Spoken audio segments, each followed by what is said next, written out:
ఏరు దాటేదాకా ఓడ మల్లన్న, ఏరు దాటాక బోడి మల్లన్న అన్నట్లుగా వ్యవహరిస్తున్నారు ఆ నేత. పార్టీ అధికారంలో ఉన్నప్పుడు అన్ని తానేనన్నాడు. తీరా అధికారం పోయాక తనకే సంబంధం లేదంటూ చేతులు దులుపుకున్నాడు. నగర అధ్యక్ష బాధ్యతలను అధిష్టానం అప్పగించినప్పుడు సంతోషంగా స్వీకరించి ఇప్పుడు మొహం చాటేస్తున్నాడు.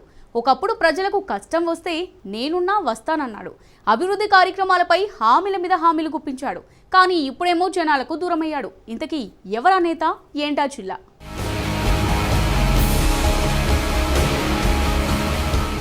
2019 రాజమండ్రి ఎంపీగా మార్గాని భరత్రాం గెలిచారు. ఆ తర్వాత జిల్లా అర్బన్, రూరల్ నియోజకవర్గాల్లో వైసీపీ ఓటమి పాలైంది. దీంతో 2 చోట్ల సుదీర్ఘకాలం పాటు మార్గాని భరత్రాం పెత్తనం చెలాయించాడు. 2024 ఎన్నికలకు ముందు రాజమహేంద్రవరం అసెంబ్లీ గడ్డ తన రాజకీయ అడ్డ అంటూ శ్రేణులతో ప్రచారం చేయించుకున్నారు. అభివృద్ధి కార్యకలాపాల వ్యవహారంలో కొంతవరకు ప్రజల మన్ననలు పొందినప్పటికీ వ్యక్తిగత వ్యవహార శైలితో పార్టీ క్యాడర్కు దూరమయ్యారు. దీంతో 2024 ఎన్నికల్లో రాజమండ్రి అసెంబ్లీ సెగ్మెంట్ నుండి వైసీపీ అభ్యర్థిగా పోటీ చేసి టీడీపీ అభ్యర్థి ఆదిరెడ్డి వాసి చేతిలో 71,000కు పైగా ఓట్ల తేడాతో ఘోర పరాజయం చెందారు.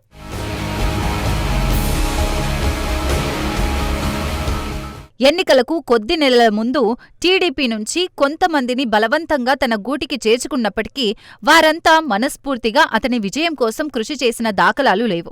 ఎన్నికల అనంతరం వారంతా పాతగూటికి చేరిపోయారు.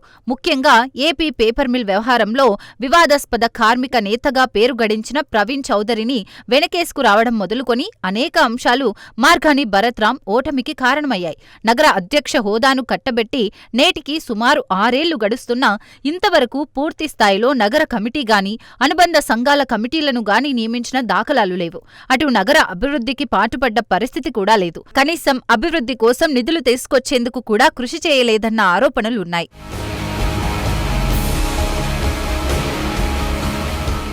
రాజమండ్రి నేతల్లో వేలపై లెక్కించదగ్గ వారు మాత్రమే మార్గాని భరత్రాం వెంట నడిచారు.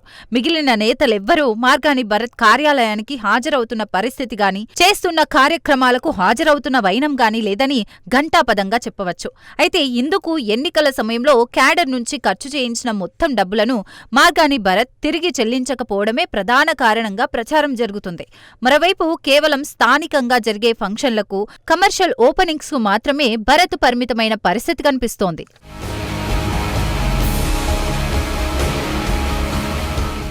ఇక మార్గాని భరత్రాం, రాజనగరం ఎమ్మెల్యే జక్కంపూడి రాజా మధ్య వర్గపోరు కూడా ఉన్నట్లు సమాచారం. ఈ రగడపై పార్టీ అధినేత జగన్ ఎదుట పంచాయతీ కూడా జరిగిందట. ఇద్దరినీ కలిసి పనిచేయాలని జగన్ ఆదేశించినట్లు సమాచారం.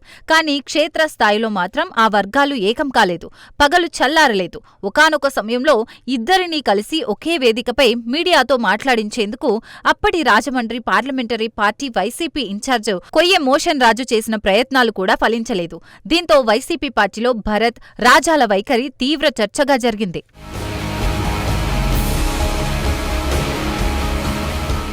ఆ తర్వాత సీఎం జగన్ దగ్గరకు వాళ్లను తీసుకెళ్లారు కొయ్యే మోషన్ రాజు.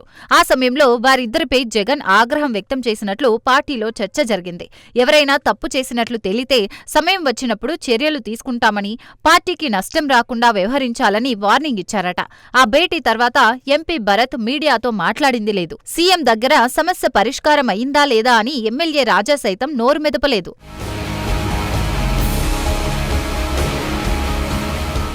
ఇక త్వరలో రాజమహేంద్రవరం నగరపాలక సంస్థకు ఎన్నికలు జరిగే అవకాశముండడంతో పార్టీని భరత్ కూటమికి దీటుగా నడపలేరనే ప్రచారం కూడా జోరుగా జరుగుతోంది. ఇటువంటి పరిస్థితుల్లో మార్గాని భరత్ మాత్రం రాష్ట్ర అధికార ప్రతినిధి హోదాతో పాటు మాజీ ఎంపీగా మాత్రమే ప్రచారంలో ఉంటూ అడపాదడపా ప్రెస్ మీట్లతో సరిపెట్టేస్తున్న వ్యవహారం స్పష్టంగా కనిపిస్తోంది. నగర పార్టీ అధ్యక్షుడిగా తన హోదాను తను ఎక్కడా చెప్పుకోవడం లేదు, కనీసం ప్రచారంలో కూడా ఉంచడం లేదు.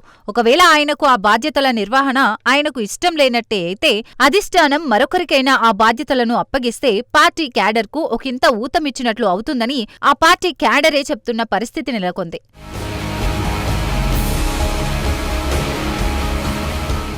అయితే ఇప్పుడు మార్గాని భరత్ బీజేపీ పార్టీ వైపు చూస్తున్నట్లు జోరుగా ప్రచారం జరుగుతోంది. ఢిల్లీ పెద్దల హామీతోనే వైసీపీ పార్టీతో పట్టుపట్టినట్లు వ్యవహరిస్తున్నారని ఆరోపణలు వినిపిస్తున్నాయి. ఇప్పటికే బీజేపీ కీలక నేతలకు సైతం టచ్లోకి వెళ్లినట్లు సమాచారం. ఇక అదును చూసి పార్టీ జంప్ అయ్యే అవకాశాలు లేకపోలేదని ఆరోపణలు వినిపిస్తున్నాయి.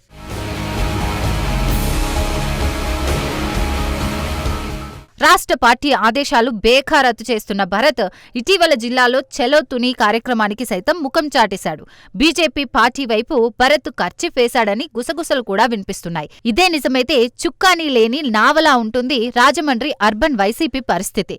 దీంతో అధిష్టాన నిర్ణయంపై వైసీపీ క్యాడర్లో తీవ్ర ఆందోళన నెలకొంది.